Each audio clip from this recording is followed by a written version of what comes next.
오늘 우리에게 주신 하나님의 말씀은 창세기 9장 18절에서 27절 말씀입니다. 창세기 9장 18절에서 27절입니다. 방주에서 나온 노아의 아들들은 셈과 함과 야벳이며 함은 가나안의 아버지라. 노아의 이 세 아들로부터 사람들이 온 땅에 퍼지니라. 노아가 농사를 시작하여 포도나무를 심었더니 포도주를 마시고 취하여 그 장막 안에서 벌거벗은지라. 가나안의 아버지 함이 그의 아버지 하체를 보고 밖으로 나가서 그의 두 형제에게 알림해 셈과 야벳이 옷을 가져다가 자기들의 어깨에 메고 뒷걸음쳐 들어가서 그들의 아버지 하체를 덮었으며 그들이 얼굴을 돌이키고 그들의 아버지 하체를 보지 아니하였더라. 노아가 술이 깨어 그의 작은 아들이 자기에게 행한 일을 알고 이에 이르되 가나안은 저주를 받아 그의 형제의 종들의 종이 되기를 원하노라 하고 또 이르되 셈의 하나님 여호와를 찬송하리로다. 가나안은 셈의 종이 되고 하나님이 야벳을 창대하게 하사 셈의 장막에 거하게 하시고 가나안은 그의 종이 되게 하시기를 원하노라 하였더라. 아멘. 지난 시간 노아가 방주에 있었던 시간이 정확히 1년하고도 17일이었다고 했어요. 방주 안에서의 삶이 결코 행복한 삶은 아니었어요. 그 냄새나는 동물들과 좁은 그곳에서 1년 넘게 밖을 내다볼 수도 없는 그런 상황 속에서 그가 버텨낼 수 있었던 것은 하늘로 뚫린 그 창문 하나였다라고 했죠. 하나님을 바라보며 그렇게 살았습니다. 그리고 이윽고 1년하고도 17일이 지났을 때 이 방주가 멈추고 땅이 말랐을 때 노아가 1년 17일 만에 나와서 가장 먼저 한 일은 하나님 앞에 예배 드린 것이었죠. 그리고 하나님은 그런 노아의 예배를 향기롭게 받으시면서 약속하죠. 어떤 약속이에요? 다시는 인간의 죄로 인해서 홍수로 이 땅을 멸망하지 않겠다라고 이야기해요. 그 이유는 사람이 어려서부터 악하기 때문이다 라고 말씀하죠. 그리고 나서 인간들 역시 계속해서 범죄하자 하나님은 홍수 대신에 우리에게 살 길을 찾게 하셨어요. 그게 뭡니까? 예수 그리스도를 이 땅에 보내셨죠. 그래서 우리가 예수님을 통해서만 구원을 얻게 되는 것이고 그 죄값이 예수님의 피로 덮어짐을 통해서 하나님 앞에 의로운 존재로 설 수 있게 되었습니다. 자, 그리고 이제 새로운 땅에 정착했던 노아가 오늘 포도 농사를 지으면서 일어난 사건이 오늘 본문이죠. 20절 보십시오. 노아가 농사를 시작하여 포도나무를 심었더니, 이 구절을 원래 히브리어 원문으로 보면요, 노아의 이시 하다마라고 되어 있는데 이게 뭐냐면 땅의 사람인 노아가 농사를 지었다라고 되어 있어요. 그러면 농사를 지었다는 의미에서 첫 번째 농업이라는, 농부라는 뜻이 있고 또 하나 땅의 사람인 노아라고 되어 있어요. 이게 무슨 뜻일까요? 21절에 보면 노아가 농사를 짓고 난 다음에 포도주를 마시고 취하여 그 장막 안에서 벌거벗었다라고 이야기해요. 여러분, 지금도 이스라엘도 그렇고 유럽은요, 물이 좋지 않기 때문에 물 대신에 마실 수 있도록 개발된 게 뭐예요? 맥주입니다. 그래서 유럽의 문화들은요, 맥주를 음료수로 마시는 것에 대해서 큰 거부감이 없어요. 당연히 목사들도 교회 다니시는 분들도 다 맥주를 마시고 포도주 역시 마찬가지입니다. 물이 귀하기 때문에 생겨난 현상이에요. 즉 그렇다면 노아가 포도주를 마신 것에 대해서는 아무런 문제가 없어요. 그런데 여기 본문의 포도주 앞에 히브리어에는 정관사 하라는 단어가 붙어요. 이게 뭐냐면요, 술이 없으면 못 사는 사람이 됐다는 거예요. 이게 뭐냐면 중독이 됐다는 것이에요. 여기서 땅의 사람인 노아라는 말이 나오게 됩니다. 여러분, 노아는 하나님께서 당대의 의인이라고 했어요. 그는 하늘의 사람이었습니다. 그래서 120년 동안 노아의 방주를 지으면서도 하나님 앞에 맡겨진 일들을 최선을 다했어요. 1년이 넘는 시간 동안 방주 안에 있으면서도 하늘만 쳐다보았던 하늘의 사람이었어요. 그런데 그런 그가 그날만큼 술에 중독이 되어서 지금까지 매일 술을 마시다가 그날은 꼭지가 돌았다는 것이에요. 술에 취했다는 말, 우리말로 꼭지가 돌아서 완전히 필름이 끊긴 상황입니다. 그래서 어떻게 해요? 술을 마시고서 잠결에 술김에 옷을 다 벗고 그렇게 방바닥에 널브러져 자고 있었다라는 뜻입니다. 여러분, 120년 동안도 변하지 않았던 노아의 삶이었습니다. 그런데 세월이 흐르면서 노아도 이처럼 무너집니다. 우리에게 교만이 무서운 이유가 바로 여기에 있어요.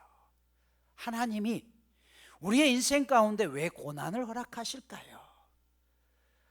여러분, 노아는 그 고난 속에서도 하나님을 바라보았습니다. 아니, 멀리 할 것도 없이 우리 자신들도 한번 보십시오. 우리가 고난 가운데, 우리는 고난을 싫어하지만 사실 우리의 인생 가운데 고난이 있게 되면 어때요? 정말 의지할 대상을 다 잃어버리게 되었을 때 그때 하나님을 의지하게 되죠. 그런데요, 그 문제가 해결되고 먹고 살만해져요. 그럼 어떻습니까? 하나님이 점점 멀어져 갑니다. 노아도 지금까지 잘 버텨왔던 그가 하나님 앞에 이처럼 큰 실수를 행한 것은 뭐예요? 그가 먹고 살만해진 것이죠. 여러분, 사도 바울이 이런 고백을 하잖아요. 고린도서 12장 9절에 보면 이렇게 말씀합니다. 나에게 이르기를 내 은혜가 족하도다. 이게 무슨 뜻이에요? 사도 바울에게도 큰 질병이 있었습니다. 사도 바울은 다른 사람의 병도 고쳤어요. 그런데 자신에게 있는 병은 못 고쳤어요. 그게 간질인지 안질인지 정확히는 모릅니다. 학자들에도 달라요. 그런데 여러분, 만약 간질이라고 생각해 보세요. 설교하러 올라왔다 갑자기 간질이를 하면 어때요? 덕이 안 되죠. 그래서 하나님 앞에 하나님 제발 이 병을 고쳐주세요 라고 간절히 3번 기도했어요. 근데 하나님이 뭐라고 했냐면 네 은혜가 내게 족하다라고 얘기해요. 그건 너 안 고쳐주겠다는 것이에요. 그러자 사도 바울이 이어서 이는 내 능력이 온전하여짐이라 하면서 도리어 크게 기뻐함으로 나의 여러 약한 것들에 대하여 자랑하리니 이는 그리스도의 능력이 내게 머물게 하려 함이라라고 이야기해요. 이게 무슨 말이냐면요, 그 질병 때문에 내가 하나님 앞에 설교단에 올라갈 때마다 하나님의 은혜 아니면 감히 제가 설교할 수 없습니다라고 해서 하나님만 붙든다는 것이에요. 그것이 능력이 머문다는 것이에요. 이 머무른다는 단어는 천막을 치고 내 안에 계신다는 것이에요. 나의 연약함 때문에 내 힘으로 이 정도면 내가 설교 잘하지, 그게 아니라 너무 부족하기 때문에 하나님이 단 한순간도 도와주시지 않으면 제가 이 자리에서 말씀할 수 없습니다라고 사도 바울이 고백하고 그의 오히려 연약함이 하나님을 증거하는 증거가 되고 능력이 되었다라고 말하는 것이에요. 내 안에, 여러분 안에 아픔이 있습니까? 고난이 있습니까? 그런데 그 고난이 오히려 우리를 하나님과 더 비끌어낼 수 있는 강력한 무기가 되는 것이 노아의 인생 가운데 이게 사라진 거예요. 그러자 그가 한순간에 나락으로 떨어지게 됩니다. 자, 그 모습을 22절 보십시오. 가나안의 아버지 함이 그의 아버지 하체를 보고 밖으로 나가서 그의 2 형제에게 알렸다라고 했어요. 여기 보면 함의 아들 이름이 먼저 나오죠. 가나안. 그러니까 노아에게는 손자가 되는 것이에요. 18절에도 함은 가나안의 아버지다라고 이야기해요. 더 이상한 것은 25절에 보면 노아가 술이 깨고 난 다음에 자신의 허물을 떠들어댔던 함을 저주한 게 아니라 손자 가나안을 저주해요. 자, 여기 보면 보다라는 것 무슨 말이냐면 아주 즐긴다는 뜻이에요. 그러니까 아버지가 옷을 다 벗고서 그렇게 벌거벗고 자고 있는 것을 가나안과 함이 어때요? 즐겼다는 거예요. 샅샅이 살폈다는 거예요. 오늘날로 이야기하면 핸드폰 가져다가 착각 단톡방에, 우리 집 가족방에다 카톡방에 야 봐라 아버지다, 아버지가 술 먹고 이랬대요 하고 올렸다는 것이에요. 바로 이런 과정 속에서 나중에 노아가 이 사실을 알게 되죠. 그러면 여러분 여기서 한 가지 질문이 있어야 되죠. 왜 그러면 노아가 함이 그랬다고 하는데 함을 저주한 게 아니라 그의 손자였던 가나안을 저주했을까요? 학자들은 이렇게 얘기합니다. 그 현장을 가장 먼저 발견한 사람이 손자였던 가나안이라는 거예요. 가나안이 보고 자기 아버지 함에게 불러다, 아버지, 할아버지 좀 가서 봐봐. 할아버지 지금 난리도 아니야. 그래서 아버지를 데리고 갔다는 것이에요. 그리고 그 사실을 이 함이 다른 형과 동생에게 떠들어대기 시작합니다. 야, 아버지도 주책이다, 노망 들었나 보다. 그러자 그 똑같은 상황을 보았던 셈과 야벳은 어떻게 해요? 뒷걸음쳐서 아버지의 허물을 보지 않고 곧으로 자신의 옷으로 그 치부를 가려주었습니다. 여러분, 셈과 야벳은 문제를 외면한 게 아니라 덮어주려고 했던 것이에요. 왜냐하면 아버지이기 때문에. 부모 역시 마찬가지입니다. 부모는요, 자식의 허물을 까발리지 않습니다. 어떻게 해서든지 허물이 있더라도 부모는 차라리 자기가 그 허물을 뒤집어 쓸 망정 덮어주는 것이죠. 하나님 아버지도 마찬가지입니다. 하나님께서 우리의 허물을 다 들춰낸다면 이 자리에 정말 우리가 당당하게 설 수 있는 사람이 얼마나 있을까요? 노아가 술이 깨고 난 다음에 이 모든 상황을 다 알게 되죠. 그리고 난 다음에 자신의 치부를 드러냈던 함의 아들 가나안을 저주합니다. 그러면 잘못은 본인이 해놓고 다른 사람 저주해도 되는 거예요? 라는 질문이 있을 수 있겠죠. 여러분, 이 말씀은요, 예언적인 메시지입니다.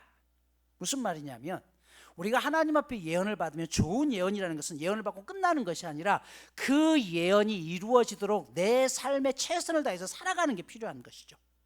반면 나쁜 예언이라면 뭐예요? 너 이렇게 말 안 들으면 너 나가서 너 나한테 오면 죽을 줄 알아. 이 말은 뭐예요? 죽인다는 거예요? 아니죠. 고치라는 거예요. 너의 행동을 고치지 않으면 앞으로 이렇게 될 것이라는 것이죠. 그런데 이 예언을 듣고도 아마 함과 가나안은 이것을 고치지 않았던 거죠. 여러분, 이 시대는요, 성경도 없었고 성전도 없었고 제사장도 없던 시기입니다. 유일하게 부모가 하나님의 대리자 역할을 했어요. 그래서 함과 가나안이 잘못한 것을 하나님의 대리인으로서 오늘 노아가 선포한 것이죠. 그러면 노아가 세 아들에게 행했던 이 예언이 실제적으로 이루어졌는지 이루어지지 않는지를 우리는 살펴봐야 됩니다. 왜냐하면 오늘 성경 앞에 보면 노아의 세 자녀를 통해서 인류의 인구가 퍼지기 시작했다라고 이야기해요. 그러면 그 인류가 퍼지는 과정 속에 노아가 세 아들에게 했던 이 예언이 어떤 식으로 역사 가운데 이루어졌는지를 찾아봐야 되는 것이에요. 성경은 그래서 덮어놓고 믿으면 되는 게 아니에요. 성경의 예언적인 메시지가 명확하게 이루어졌는지를 반드시 찾아내야 되는 것이죠. 먼저 허물을 덮어주었던 큰아들이었던 셈에 대한 예언은 무엇입니까? 죄송한데 그 뒤에 히터 좀 꺼주시면 좋을 것 같아요. 오늘 본문 26절 보시면 셈의 하나님 여호와를 찬송하리로다 라고 했어요. 이 말은 셈의 가문으로부터 메시아가 나온다는 뜻이에요. 그래서 셈의 하나님이라고 이야기해요. 그럼 여러분, 오늘날 셈의 후손이 누구입니까? 무자르듯이 정확하게 잘라낼 수는 없지만 아시아 계통, 즉 우리도 셈의 후손들이죠. 실제로 셈의 후손을 통해서 1500년 후에 예수 그리스도가 이 땅에 오십니다. 창세기 10장 21절부터 31절까지는요 셈의 후손에 대한 족보를 자세하게 기록합니다. 그런데 창세기 10장 21절을 보시면 셈은 에벨 온 자손의 조상이요 야벳의 형이라 라고 이야기해요. 셈을 설명하면서 앞에 에벨이라는 사람을 등장시킵니다. 이 에벨은 셈의 손자예요. 창세기 11장 16절을 보면 에벨은 34세에 벨렉을 낳고, 그리고 26절 보면 데라는 70세에 아브람과 나홀과 하란을 낳고 하란은 롯을 낳았으며 라고 하면서 족보가 이어지죠. 근데 쉽게 말하면 이 에벨이 중요한 게 뭐냐면 에벨의 후손이 누구냐면 아브라함이라는 것이에요.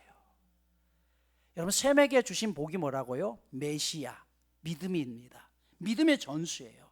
그러면 다음 주에 말씀드릴 11장에 보면 바벨탑 사건이 일어나요. 이 바벨탑 사건 중에서 바벨의 사건이 있고 난 다음에 하나님께서 하셨던 게 뭐냐면 그 중에서 한 사람을 선택해서 믿음의 조상을 삼게 되는 이야기가 나오죠. 그런데 그 조상으로 누굴 삼았어요? 아브라함을 선택했어요. 아브라함이 의로워서 선택한 게 아니에요. 아브라함 아버지의 이름이 데라인데요. 데라는요 우상의 인형을 조각해서 만드는 우상을 파는 사람이었어요. 당연히 아브라함도 우상을 섬기는 가정이었죠. 그런 가정 속에서 하나님께서 아브라함을 선택한 이유가 무엇이냐는 것이에요. 셈의 후손 가운데 메시아를 삼아야 됐기 때문에, 그래서 아브라함이 선택이 된 겁니다. 창세기 14장 13절에 보면요, 도망한 자가 와서 히브리 사람 아브라함에게 말하니 라고 이야기해요. 셈의 손자였던 에벨이 히브리 사람의 조상이 됩니다. 즉 히브리인이라는 말은요 에벨이라는 사람으로부터 나온 거예요. 히브리라는 뜻은요 강을 건너왔다는 뜻이에요.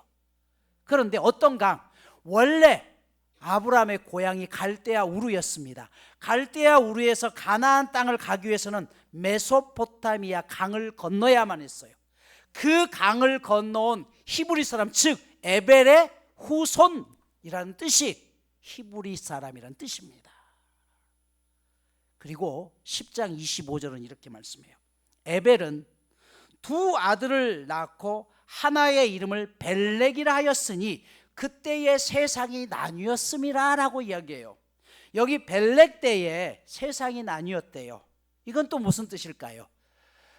바벨 사건을 통해서 가장 큰 변화는 하나였던 언어가 여러 언어로 바뀌게 된 겁니다. 그래서 사람들은 같은 언어를 쓰는 사람들끼리 따로 모여서 세상이 나뉘게 되죠. 이게 바로 그 얘기입니다. 셈의 족보를 통해서 하고자 하는 말은 바로 셈의 후손을 통해서 셈의 하나님, 너의 가문 가운데 믿음으로 이어가는 역사가 일어날 것이다 라고 이야기했습니다. 그리고 그 일은 오늘 아시아 지역에 있는 우리까지도 명확하게 이루어졌습니다. 우리에게도 복음이 들어온 것이죠. 또 하나 아들을 볼까요? 둘째는 빼고 셋째였던 야벳에게 주신 메시지는 뭐였나요? 9장 27절 보면 하나님이 야벳을 창대하게 하사 셈의 장막에 거하게 하시고, 이 야벳은 오늘날 어디를 이야기하면 유럽 지역을 이야기합니다. 첫 번째로 야벳에게 주었던 복은 뭐예요? 창대의 복이라는 것이에요. 크게 된다는 것이죠. 여러분, 야벳의 후손들은 중동 지방에 있다가 그리스, 로마, 유럽으로 퍼져나가게 됩니다. 우리가 세계 지도를 보면 5대양 6대주라는 게 나오죠. 6개의 대륙으로 크게 세상은 나뉘었어요. 6개의 대륙이 뭡니까? 아시아, 아프리카, 유럽, 오세아니아주, 남아메리카, 북아메리카. 6개죠. 그런데 여러분들이 세계 지도를 펼쳐놓고 보십시오. 그 6개의 대륙 가운데 가장 작은 땅덩어리는 유럽이에요. 유럽의 전체를 합치더라도요 중국 땅덩어리 하나밖에 안 되는 것이에요. 굉장히 작습니다. 하지만 오늘날 가장 많은 부를 가지고 있고 가장 잘 사는 곳은 어디입니까? 유럽이에요. 이게 창대의 복이에요. 10장 5절을 보면 야벳의 후손들이 머물렀던 장소를 알려주는데 바닷가의 땅에 머물렀다라고 이야기해요. 여러분, 지금도 유럽의 중심을 이루고 있는 그리스, 로마, 스페인, 영국, 네덜란드 전부 어디에 있나요? 바닷가 주위에 머물고 있습니다. 이 야벳의 후손들이 더 진출해서 세운 나라가 오스트리아, 뉴질랜드, 남아메리카, 북아메리카까지 퍼져나가죠. 이들 나라도 여전히 바닷가 주위에 거주하고 있어요. 여러분, 성경에서 시작되었던 예언이 얼마나 정확하게 이루어졌는지를 알 수가 있죠. 이 야벳에게 주었던 두 번째 축복은 뭐였어요? 셈의 장막에 거한다는 것입니다. 이 말은 셈의 하나님의 그 영적인 은총을 셈의 후손들로부터 야벳에게 전달해진다는 것이에요. 이 일 역시 그대로 이루어집니다. 예수님은 유대 땅에 오셨습니다. 아시아 땅에 오셨지만 결국 이 복음이 셈의 후손이었던 사도 바울을 통해서 유럽 지역에 퍼지게 되죠. 사도 바울이 유럽의 첫 번째 지역에 복음을 전했던 곳이 어디예요? 빌립보입니다. 이렇게 해서 유럽에게도 복음이 전해지게 됩니다.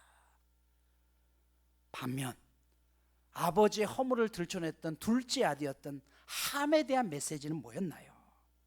함이라는 뜻은요, 뜨겁다, 덥다라는 뜻이에요. 이 함의 후손들이 머무는 곳은 아프리카 지역입니다. 9장 25절 보면 그의 형제의 종들이 되기를 원한다. 그의 형제의 종들이 되기를 원한다는 건 뭐예요? 아시아와 유럽 지역의 종들이 된다는 것이에요. 실제로 아프리카의 역사를 보십시오. 얼마나 많은 시간 동안 노예로 삼고 그들이 짓밟혔습니까? 10장 8절을 보면 함의 후손이었던 구스라는 사람이 니므롯을 낳았대요. 그런데 이 니므롯에 대해서 그는 세상의 첫 번째 용사라고 표현하고 있어요. 이 구스는 이디오피아 지역을 말합니다. 구스의 아들이 니므롯인데 니므롯을 세상의 첫 번째 용사라고 하면서 10장 9절을 보면 그가 여호와 앞에서 용감한 사냥꾼이 되었다라고 해요. 여기 여호와 앞에서라는 말은 여호와와 대항한 용감한 사냥꾼이라는 것이에요. 용감하다라는 말은 포악하다는 단어도 같이 포함됩니다. 그러니까 여호와와 대적하는 포악한 사냥꾼이 되었다라고 했는데, 여러분, 짐승한테는 포악이라는 단어를 쓰지 않아요. 사람들에게만 쓰는 거죠. 이 포악이라는 단어, 즉 이 니므롯에 속한 사람들은 나중에 인신매매를 하고 인간 사냥꾼의 역할을 했던 포악한 삶을 살아갔다는 것입니다. 10장 10절을 보면요, 이 니므롯이 많은 성읍을 지었는데 큰 성읍을 지었어요. 그 중에 나오는 첫 번째 성이 뭐예요?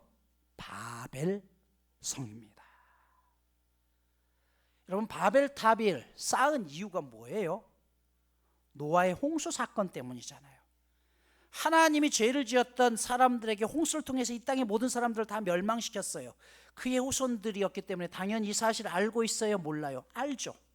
그래서 니므롯이, 야, 하나님이 앞으로도 또 이런 일을 행할 수 있으니까 우리 하나님이 다시는 우리를 멸망하지 못하도록 성을 쌓는데 하늘 끝까지 쌓아보자. 이건 뭐예요? 하나님과 대적하는 것이죠. 하나님 한번 해봅시다. 이게 바벨입니다. 이게 바로 하나님과 대항했던 니므롯의 모습이죠. 성경에 정확하게 들어갑니다. 10장 10절에 보면 이 함의 후손이었던 아수르와 니느웨에 대한 사람들이 나옵니다. 함의 후손들이 세운 나라죠. 그런데 아수르 니느웨는 늘 이스라엘을 괴롭혔던 관계예요. 10장 14절에 보면 가술루힘에서 블레셋이 나왔다라고 성경이 설명하고 있죠. 그럼 블레셋은 어떤 나라인가요? 역사 대대로 가장 이스라엘과 악연을 가졌던 나라가 블레셋입니다. 그리고 지금 현재 이스라엘과 가장 악연을 가진 나라가 어디예요? 팔레스타인 아닙니까? 팔레스타인이라는 단어가 블레셋에서 시작된 겁니다. 지금도 그 관계를 이어가고 있는 것이죠. 물론 지금의 팔레스타인이 당시의 블레셋 사람들은 아니에요. 하지만 팔레스타인이라는 단어는 블레셋에서 가져온 것이에요. 이스라엘과 끊임없이 가장 가까이서 괴롭혔던 나라. 그래서 지금도 두 나라들 간의 관계가 결코 좋지 않다는 것입니다. 10장 15절을 보면 함의 아들 가나안에 대해서 이렇게 얘기해요. 가나안은 장자 시돈과 헷을 낳고 또 여부스 족속과 아모리 족속과 기르가스 족속과 히 족속과 알가 족속과 라고 쭉 나오는데, 이 가나안 족속은요, 여호수아가 가나안 땅을 점령하면서 반드시 진멸시켜야 될 종족이었습니다. 여호수아에게 얘기하잖아요. 한 사람도 남기지 말고 진멸시키라. 철저히 역사적으로 종의 종이 되는 비참한 삶을 살았던 민족이에요. 오늘 말씀을 마무리합니다. 오늘 본문에서 우리가 보셨듯이 노아의 아들들을 통해서 세상에 인류가 퍼지기 시작합니다. 그런데 그 노아의 아들들을 향해서 던졌던 예언적인 메시지는 셈과 함과 야벳을 통해서 정확하게 오늘까지 전 세계적으로 이루어졌습니다. 오늘날 성경을 부정하는 사람들이 너무 많죠. 그냥 기독교인들끼리만 사용하는 교리책 정도로만 이해하는 분들이 너무나 많습니다. 하지만 이 성경 안에 인류의 시작부터 시작해서 인류의 먼 미래까지의 장래의 모든 것들이 담겨져 있는 것입니다. 이 창세기라는 글은요, 지금부터 3,500여 년 전에 쓰여진 책입니다. 3,500여 년 전에 이런 지금 얘기했던 유럽이라든지 이런 나라들은 아직 생기기도 전의 이야기예요. 그런데 하나님께서 새 아들을 통해서 그 후손들이 어떤 나라를 이룰 것이며 그들이 어떤 위치에 있을 것이며 어떤 삶을 살아갈 것인지를 명확하게 우리 가운데 알려주고 있습니다.